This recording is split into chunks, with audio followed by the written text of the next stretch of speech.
On a rainy spring night in 2024, deputies from the Scott County Sheriff's Office responded to a car crash 7 miles north of downtown Davenport, Iowa. A driver had struck a pole. Thankfully, no one was injured. What appeared to be a standard case of driving under the influence, however, quickly took a darker and more disturbing turn. As the driver began to sober up, he slowly began remembering and talking.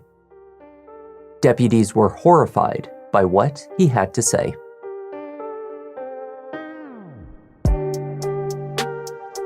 Hi there, I'm Kevin and welcome to Just Thought Lounge. In today's case, we're returning to Iowa, where a shocking turn of events led deputies to a gruesome murder scene in a Parkview apartment complex. No one can know for certain what took place inside of that apartment in the spring of 2024, though prosecutors believe that the accused gave away just enough information to piece it all together. Let's take a look.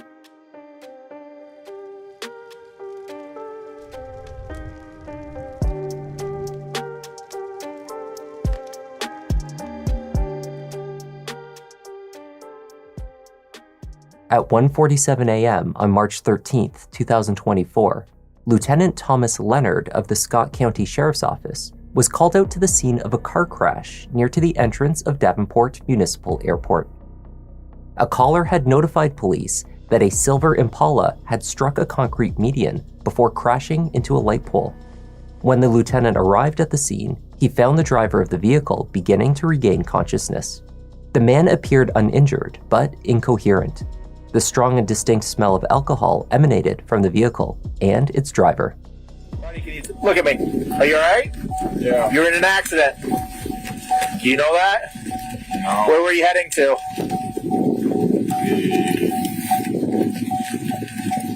Do you know where you're at all or anything? Yeah, I was on the auditorium. Wait, where were you heading, you think? The auditorium. The auditorium? Yeah. What's your name? Chris Ian. Chris? Ian? Chris Levy. Oh. Okay. 31-year-old local resident Christopher Behall was unable to explain to Lieutenant Leonard where he was or where he had come from. At one point, he suggested that he was at the hospital. Alright. But you say you don't remember where you were coming from? Nope. Not at all? Nope. Girlfriend's house, your house, anybody's house? Not really sure. Okay. So do you know where you're at right now? Hospital, I'm pretty sure. Your hospital is where you're thinking at? That's what I'm pretty sure. Yeah. You're over by the airport. Oh, okay. Do you know how you got there? Nope. No? Okay. Alright. He said his name's Chris? Yeah. It's him. While attempting to ascertain if Chris had any injuries, the lieutenant looked inside the car for items of interest. There were no visible liquor bottles and no signs of drug use, though he did spot an item of concern near to Chris's bare feet, a knife. So where are you bleeding at down here? Your foot's all got blood on it. Where's your shoes at? Do you know where your shoes are at? No. Okay. Did you just jump in the vehicle from... Yeah. Where'd you leave from then? Not sure. Not sure? Alright. When you get... why is there's a knife down by your foot, so I want to make sure I move that, okay? So. It was raining heavily with blistering winds on the roadside. Lieutenant Leonard removed the knife from the vehicle and placed it on top of the car. As the rain beat down, blood rinsed off of the blade. Chris appeared to have a cut, not a significant one, to his side. Officers on scene speculated, based on his condition, that this small injury was accidental. There was no reason, at that time, for further concern. The registration on the silver Impala listed Chris Behall as its owner. Deputies located his address at the Crestview apartment complex in Parkview. Chris lived with his girlfriend, 31-year-old Taylor Escontrias.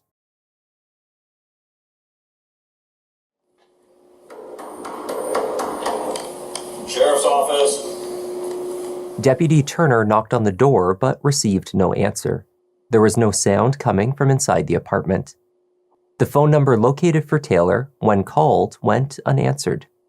From the exterior of the unit, there was nothing to raise suspicion.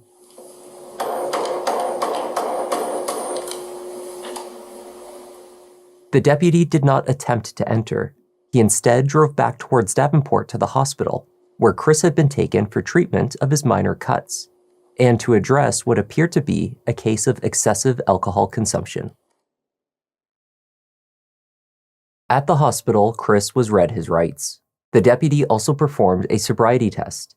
He used a vertical gaze nystagmus, or VGN test, which requires observing the subject for jerking eye movements as they follow a stimulus moving up and down. The head remains still. Just keep your head still and look straight at my finger, okay? You think that's about a foot away from your face? Give or take a couple inches? At first, Chris struggled not to move his head as instructed. Keep your head still for me. When he was able to follow instructions, the deputy noted signs of inebriation. A blood alcohol test would later return a result of 0.3. The legal limit is 0.08. Doctors found no serious injuries, no impact to his head, and no concussion. He was diagnosed only with alcohol intoxication, the cut to his side, and having slightly low levels of potassium. Chris's communication was improving, but his memory was not. Do you know how you... So there was a knife. I know you just... Sorry, I'm getting... My ears getting... There was a knife, and I don't really know how it got in the car, but like I know there was a reason why it was in the car. Yeah. But it was... As Deputy Turner inquired further about the knife, Chris began to ask questions as well. Was there blood on his hands when they brought him into the hospital? Had the deputy checked on his girlfriend, Taylor?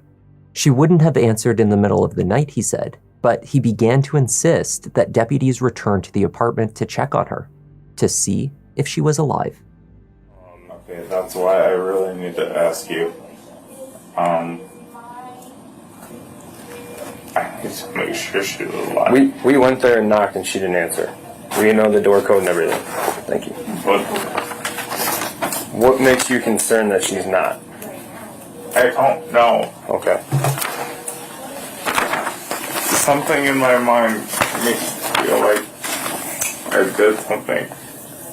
I don't think I would have ever done anything like that to her. Because I'm not like that. Were you guys having a fight earlier today? No. Okay. But Is it just kind of some thoughts you're having just because we know she didn't answer yet? I'm really fucking scared that I have these pictures in my head that like I beat her with a baseball bat. Okay. And like I know that's incriminating myself, but Well, at this point it's for the safety of everyone involved. I need to make sure that she's okay. Nope, I can send another deputy up there to see if we can go check for her, okay? Let me get a hold of my boss and just have him go up there and check on her. I'm sure she's okay. You good? What's going on? He might have killed his girlfriend. I don't know yet. What do you mean? What? He just told me he said, I need to know if she's alive. I said, what are you talking about? We just tried to go knock. He gave me his address and the door code. Hang on. He said he gave me the address and the door code, and he said images are going through my head of me beating her to death with a baseball bat.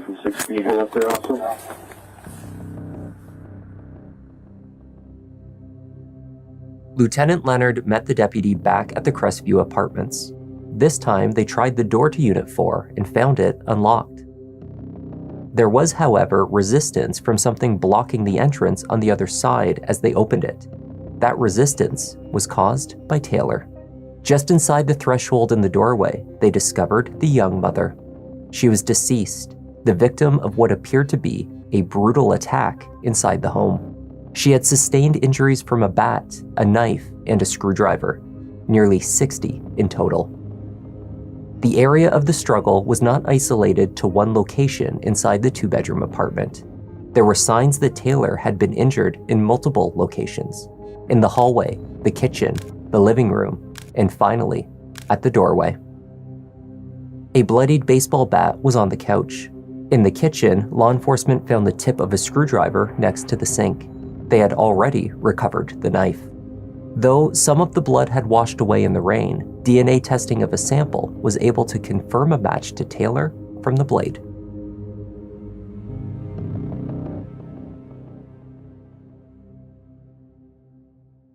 Taylor was the daughter of parents Michael McKee and Lisa Rosenberg. She was born and raised in Davenport, Iowa, and had attended Rock Ridge High School. She was the mother to 2 children, Lila and Julian. Taylor has been described as a beautiful soul known for her caring nature, her sense of humor, and artistic talents. Her mother recalled, "Taylor was amazing. She was spunky. She was unique." Family also remembers her as a very honest person. Taylor loved a good laugh, she adored cooking, and she embraced time with family and friends. Unfortunately, the 31-year-old also struggled with addiction throughout her adult life. It was through her treatment that Taylor had encountered Christopher Behal, a sometimes employed machine operator, also from Davenport. The two met while in a program for alcohol addiction at Country Oaks, a rehabilitation facility in Buffalo. While in rehab, they attended daily courses, addressed their addiction, and developed their friendship. Their relationship slowly grew into a romantic one, announcing they were a couple in October 2023. They had also moved in together. The day following the completion of their program at Country Oaks, both Chris and Taylor broke their sobriety and were drinking again. Inside the Crestview apartment, detectives found only scattered clues indicating what had taken place in the moments before Taylor was violently attacked. Away from the living room and kitchen area, much of the apartment showed no signs of the murder. A spare room held storage items in totes. 2 closets in the bedroom contained nothing of value. There were items on nightstands and a bag on the floor. The bathroom showed no signs of a cleanup. Though in the main bedroom, next to a pillow on the bed, was a gallon bottle of Hawkeye vodka. It appeared to be empty. A small blood stain was visible on the top sheet. It was likely a transfer, perhaps from a finger. The cap to the vodka bottle was also on the bed, as well as a cell phone. It was owned by Chris. A second cell phone, Taylor's, was located in the kitchen. On the night she died, Taylor reached out on Facebook Messenger to 2 friends. She asked Michael Holan if he could drive over to her home and collect her. It was a favor that he had performed for Taylor more than once in the past. Michael spoke directly with Taylor that night and described her as emotional. He suspected that she had been drinking. Michael had also consumed a couple of drinks and so rightly refused to get behind the wheel. So he looked up an Uber to send to Taylor, but the cost, $150 for the trip to his place, was unaffordable. He got off the phone promising to come and get her the next day. But he said she never called him in the morning to confirm, as they had agreed. He learned of the news of her death that afternoon. Taylor's second call for help was to an old high school classmate named Nick Seaman. It was past 11 o'clock when she sent him the message. Nick did not see it until the following morning at around 7 a.m.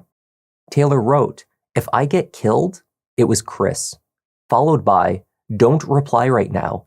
He's nuts." Despite this prophetic message, Taylor never dialed 911. Christopher Behal was arrested while still in the hospital. He was processed and then brought to the station to sit down with detectives. He was sober by the time he was questioned. Without an attorney, Chris began to offer scattered recollections. Over the course of a few hours, he would tell 2 different versions of events. He said the 2 were playing a card game called Garbage when Taylor began experiencing what he called an emotional breakdown. He managed to calm her, and the 2 lay down on the bed together to talk. In this version, Chris could not recall anything between the time they spoke in the bedroom and the attack at the doorway with the baseball bat. And then we both kind of laid down, and then she started freaking out again. And she went into the kitchen, grabbed a knife, came in the what she was doing with it at first, and she was just kind of freaking out. I tried to take it from her, and then she ran out of the kids' living room. And I don't know how much of this next part is true or false, but I remember grabbing the baseball bat and hitting her with it. Okay, I'm gonna be honest with you. I don't know what happened from the time that we went to bed to the time that I hit her with the baseball bat. We were chained inside and we were talking. Right down, we were still talking.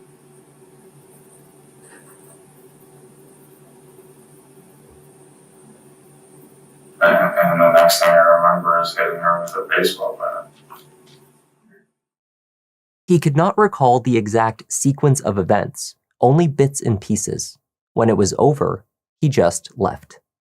All I know is I think I was debating about just going and laying down or grabbing my keys and leaving, so I must have grabbed my keys and left, and that's the last thing I remember before waking up in the hospital.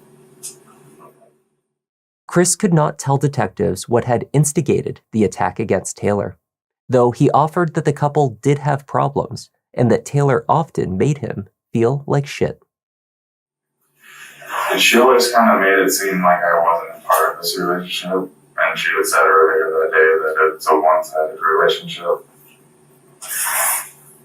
And she always talks shit and, you know, makes me feel like shit, but I loved her. You know, so I just was trying to work on things with her. Detectives left Chris alone in the room for some time while they strategized and decided how to proceed. Chris's recollections to that point did not match the evidence at the scene.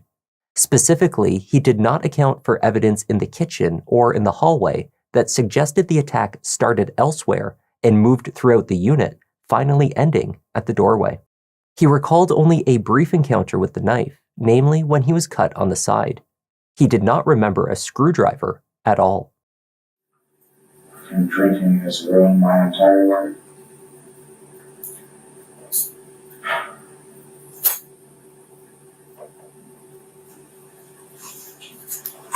Why would I ever fucking kill her? Obviously because of the alcohol. But why? Like, literally, why? We drank I don't know how many times before. I've never done this. Why now? Why would I do this? When detectives returned, they pressured Chris to fill in the gaps. At that point, he began to speculate. Maybe he stabbed her at the doorway to put her out of her misery after the initial attack had gone too far. He suggested that this could have been what happened. His memory from that night was mostly a blur until he awoke in the hospital. Have you remembered anything else while you've been sitting here? I wish I could. I don't know what the fuck happened, why it happened. To believe everything that you've said. There's just still a couple of things that aren't really lining up. So there's multiple stab wounds that are not just the knife. Okay. Is there any reason that there would be any blood on anything else other than a knife? In the baseball bat. A knife in the baseball bat. Other than that, I have no idea. I have no reason to believe there would be, but I couldn't tell you because I have no idea. About a screwdriver. I mean, I'm sure it's possible, but I couldn't tell you. I honestly don't remember anything about a screwdriver. Christopher B. Hall stood trial for first-degree murder, a charge that requires the state to prove that he acted with malice and forethought. His defense essentially conceded the key elements of the crime. He had killed Taylor. The medical examiner had found one of the many blows she sustained had killed her, but could not state definitively which one. Chris had been, however, blackout drunk, or at least he claimed to have been. His team argued that he did not possess the mental capacity to form intent or forethought to willfully commit the murder. He was simply too intoxicated. Nonetheless, the jury would decide if he had committed first-degree murder. In a strange and perhaps unnecessary analogy, public defender Leanne Striegel opened by telling jurors about the life and biography of Tina Turner. She went on to explain Tina's reasoning for not attending her mother's funeral. It was not, as many people had thought, because Tina did not love or respect her mother, but quite the opposite. Basically, the stretched analogy concluded that establishing the intent behind an action is complicated. One of the state's requirements is to prove the intention of Mr. B. Hall. Intention is very difficult to prove. Getting inside this mind of somebody. Just like getting inside of the mind of Tina Turner and why she would choose not to go to her mother's funeral. That there was no evidence of Chris planning the murder, nor any indication of a cover-up, does not mean that he did not contemplate his actions. And there was no requirement that he remember his crime in order to be convicted of it. The number of injuries Taylor sustained indicated the length of time that the attack had lasted, allowing for many opportunities to pause and stop the attack entirely. Each injury was a decision that Chris made. The jury could also infer malice and deliberation by his use of 3 weapons: the bat, the knife, and the screwdriver. Though these were all items sourced from within the apartment, he still needed to switch out the implement he was using at least twice throughout the course of the attack. Finally, the physical evidence showed the incident occurred across multiple locations within the apartment, requiring movement from one area to another. These movements are further proof that the murder was deliberate and willful. He also had the presence of mind to leave the scene of the crime after the fact, an indication that he was aware of what he had done. Dr. Dennis Klein, the medical examiner that performed the autopsy on Taylor, testified that her cause of death was multiple blunt force injuries. There were 2 opposing views that emerged from the doctor's testimony. In the state's view, Taylor's death was the result of a culmination of her injuries. He could not pinpoint the fatal blow. The state emphasized the location of the wounds caused by the knife, those that Chris had speculated that he delivered last by the doorway. But the doctor also told the jury that some of Taylor's impact wounds could have been caused by a fall. There was no way, medically, to rule this out. He also confirmed that Taylor's toxicology returned a blood alcohol level of 0.338, which would have rendered her physically unstable. In such a scenario, it was plausible, the defense would argue, that even a single initial blow could have caused her death. All of the subsequent injuries after the fact were then irrelevant to the murder charge, and the implied intent of delivering each individual blow would also be irrelevant. Chris took the stand to testify in his defense. It was perhaps his best and only chance to frame the crime as one of passion, not contemplation. Under oath, he changed his story yet again. He no longer remembered using the knife. His speculation about why he used this weapon to deliver the final blows to Taylor had been a key element in his interrogation. 1 year later, Chris had managed to forget key details. The last thing that I remember is laying down to go to bed with her. Or not laying down to go to bed, but laying down in bed talking to her. Is the last thing that I consciously remember doing. You said you remember Taylor getting a knife, you tried to take it away from her, she sliced you or slashed you with it, and you shoved her into a wall before getting the baseball bat. Correct. None of that was true. No. You made it up. Correct. Okay. But you did hit Taylor with a baseball bat. As far as memory goes, yes. When you hit her with that bat, Taylor was facing away from you? As far as memory I can construe Sorry, I apologize. As far as my memory withstands, yes. When you told Detective Rowling that you remembered stabbing Taylor, did you remember stabbing Taylor? At the time, yes. And you told Detective Rowling you couldn't say why you stabbed her, Correct.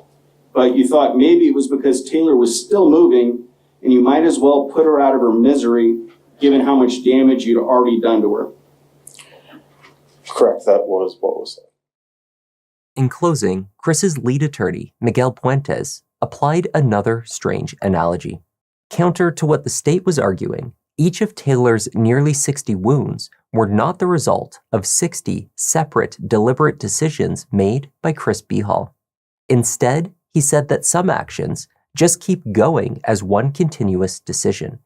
It is like walking or eating. Of course, in this case, it was murder. So I just want you to think just an activity.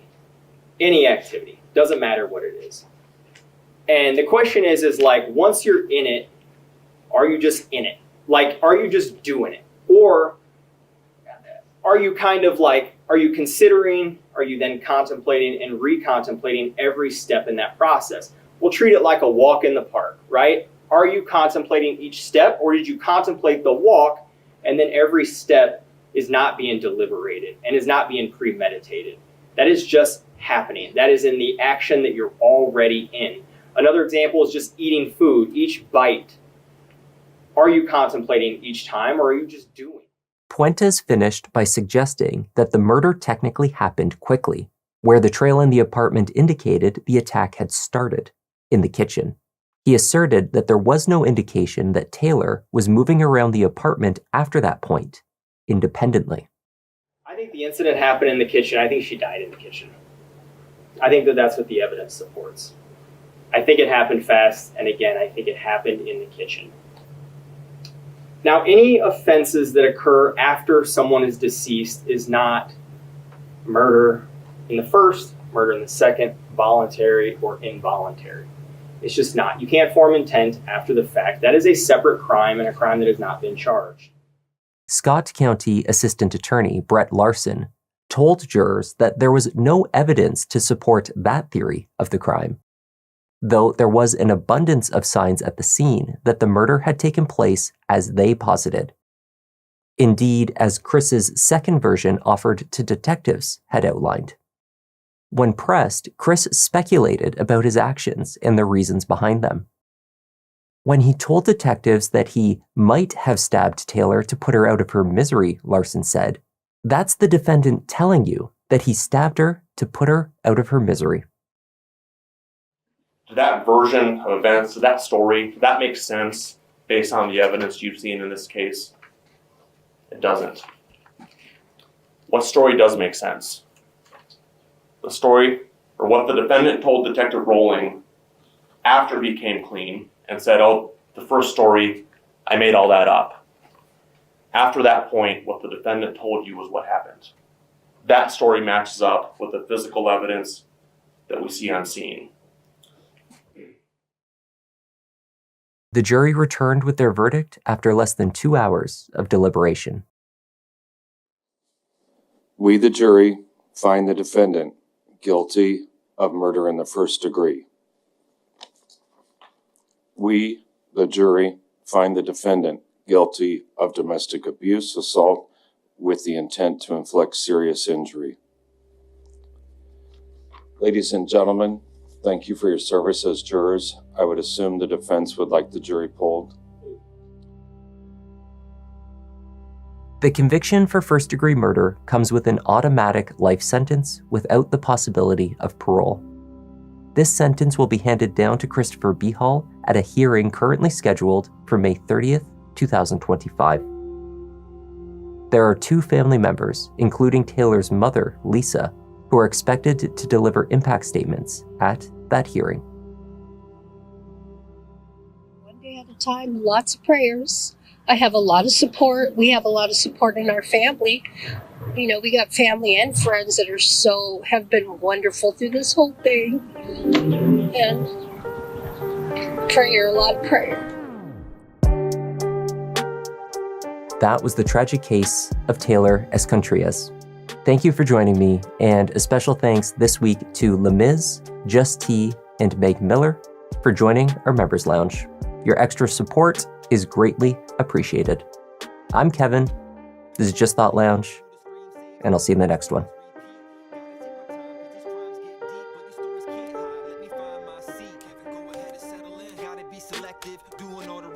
Keeping it objective, always been effective. Can say he got a knack. Pick of the litter, you see how Newton got his back. Yeah, the content that you need, this could be a new sign. We talk in the comments, they jot in a few lines.